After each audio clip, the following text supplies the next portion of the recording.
Tunaendelea, tumeanza injili miaka mingi.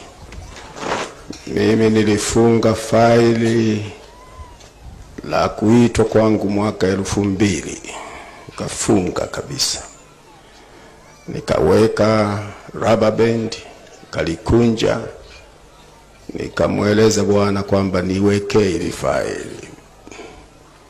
Siku ile utaniita unilipe kwa haya yote ya miaka yote tangu wito wangu.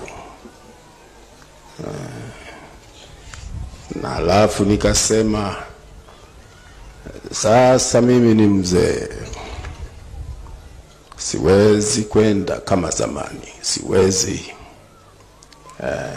Miaka mingi sasa, na niite katika uzee huo.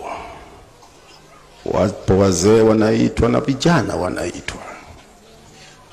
Kwa hiyo nahubiri injili ya kama mtu ambaye nimetoka mbali. Safari ni ndefu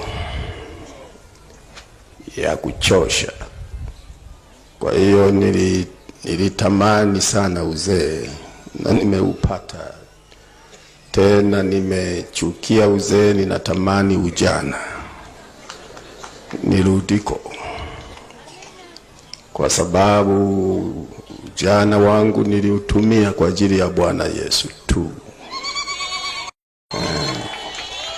Zaidi umri wote kwenye madhabahu, sijui mengine, sijui penye madhabahu tu.